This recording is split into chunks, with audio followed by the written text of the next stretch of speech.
इस वीडियो में हम लोग मुगल वंश के प्रशासन से जुड़ी हुई एक प्रश्न है, मनसबदारी प्रथा। और यह प्रश्न आपका 2 नंबर से भी पूछा जाता है और कभी कभी लॉन्ग क्वेश्चन में 5 नंबर का भी यह आता है।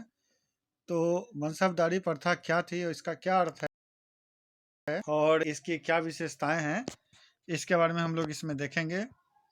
मनसबदारी था क्या? तो मनसबदारी अरबी भाषा का एक शब्द है। इसका अर्थ है पदवी या स्थान निश्चित करना। मनसबदारी वह प्रणाली थी जिसके अनुसार कर्मचारियों को पद, वेतन और दरबार में स्थान निश्चित किया जाता था। मतलब किसी भी कर्मचारी का उसका क्या पद है, उसे कितना वेतन मिलेगा और दरबार में उसका क्या स्थान होगा, यह निश्चित मनसबदारी व्यवस्था के तहत किया जाता था। मनसबदार मुगल राज्य का नौकर था। प्रत्येक मनसबदार को अपनी मनसब के अनुसार घुड़सवार, हाथी, ऊंट और गाड़ियां आदि रखनी पड़ती थी। मनसब केवल सैनिक अधिकारियों को ही नहीं, नागरिक अधिकारियों को भी दिए जाते थे। काजी, सदर, चित्रकारों और विद्वानों को भी मनसब दिए जाते थे, लेकिन सैनिक अधिकारियों के समान उन्हें निश्चित संख्या में हाथी, घोड़े और सैनिक आदि रखने पड़ते थे। इस तरह मुगल राज्य में मनसबदारी के अतिरिक्त अमीरों की कोई अलग श्रेणी नहीं थी, जिस तरह की सल्तनत काल में हम लोग देखते हैं।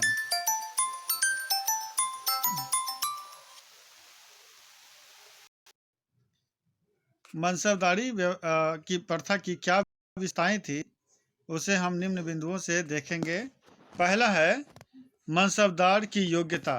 मनसबदार की योग्यता साधारणतः मनसब के लिए मनसबदार की योग्यता और राजभक्ति का विचार किया जाता था, लेकिन ऊंचे मनसब के लिए यह देखा जाता था कि वह राज परिवार या ऊंचे खानदान का व्यक्ति है या नहीं।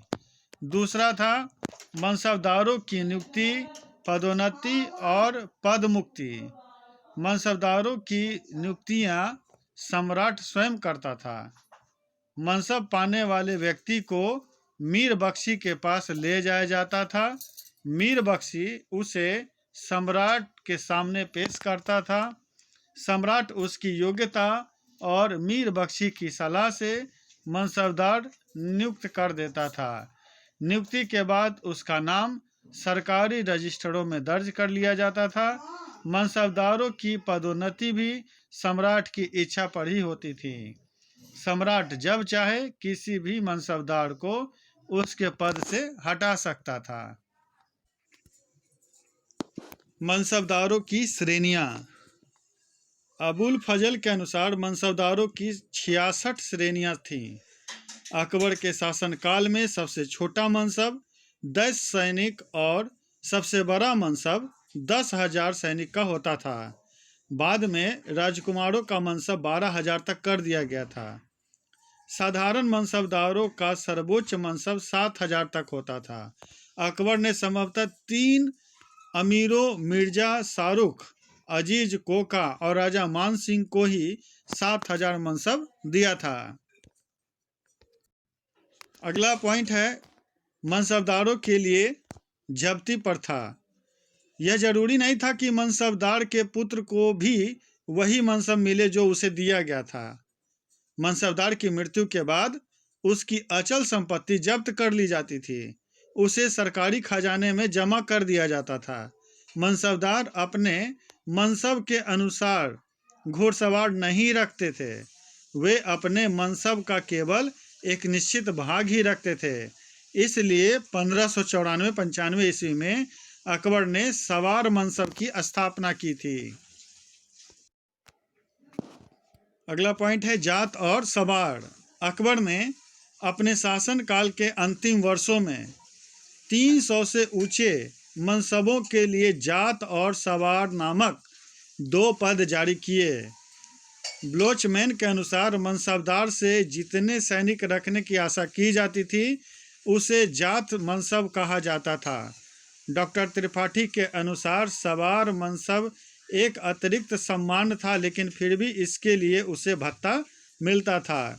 इस पद को पाने वाला मनसबदार किसी निश्चित संख्या में घुड़सवार रखने के लिए बाध्य नहीं था।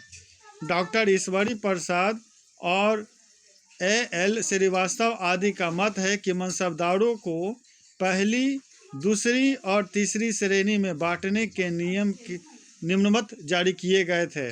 पहला, जिन मनसबदारों के जात और सवार मनसब के समान होते थे वे पहली श्रेणी में मनसबदार कहलाते थे, और जिनका सवार मनसब आधा या आधे से अधिक होता था वे दूसरी श्रेणी के मनसबदार कहलाते थे। और तीसरा, जिनका सवार मनसब जात मनसब से के आधे से कम होता था उन्हें तीसरी श्रेणी का मनसबदार कहते थे। जात जो होता था वो किसी भी सैनिक के क्षमता को दर्शाता था, जबकि सवार जो होता था वो उसके घुड़सेना की संख्या को बताता था। अगला पॉइंट है मनसबदारों का वेतन। मनसबदारों को नगद वेतन दिया जाता था।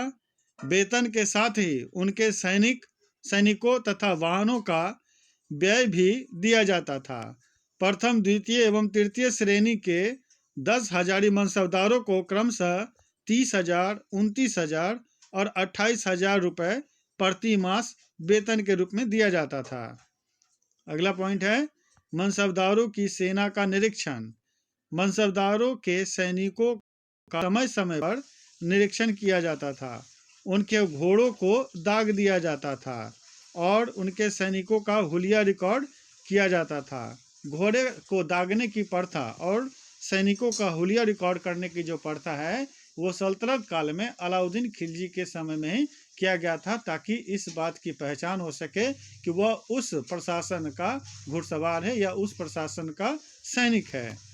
इसका उद्देश्य था कि मनसबदार निश्चित सैनिक और घोड़े को अपने पास रख सके। मनसबदारी प्रथा के गुण। पहला, मनसबदार अपने वेतन के लिए सम्राट पर निर्भर होते थे, इसलिए वे विद्रोह नहीं कर सकते थे। दूसरा, मनसब योग्यता के आधार पर दिए जाते थे। पिता के बाद उसका पुत्र यदि योग्य नहीं है तो उसको पिता का मनसब नहीं मिल सकता था। इस तरह योग्य अधिकारियों की नियुक्ति के लिए किए जाने से राज्य के सभी कार्य भली प्रकार होने लगे। तीसरा, सरदारों को बड़ी बड़ी जागीरें देने से संभावित आर्थिक हानि अब शेष नहीं रही। मनसबदार की मृत्यु के बाद उनकी सारी संपत्ति जब्त कर ली जाती थी। इससे राज्य की आय में काफ़ी वृद्धि हुई।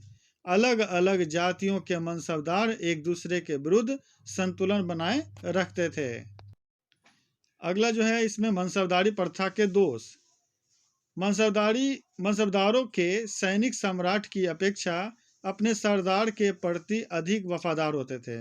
मनसबदारों के सैनिक जो होते थे वो सम्राट की अपेक्षा अपने सरदार के प्रति अधिक वफादार होते थे। दूसरा, एक मनसबदार जीवन भर एक सैनिक दल का सेनापति ही बना रह जाता था। वह भिन्न भिन्न प्रकार के सैनिकों को संभालने के अनुभव से वंचित रहता था। तीसरा, मनसबदारों को भारी वेतन मिलता था, इससे सरकारी धन का बहुत अपव्यय होता था। इसके अलावा मनसबदार अधिक समृद्ध होने पर अपने कर्तव्यों का ठीक तरह से पालन नहीं करते थे। तो इस तरह से हमने मनसबदारी व्यवस्था के विषय में चर्चा की। मुझे उम्मीद है इसे सुनकर आपको काफ़ी फ़ायदा पहुंचेगा। अगर यह वीडियो आपको पसंद आए तो लाइक और सब्सक्राइब करना न भूलें। धन्यवाद।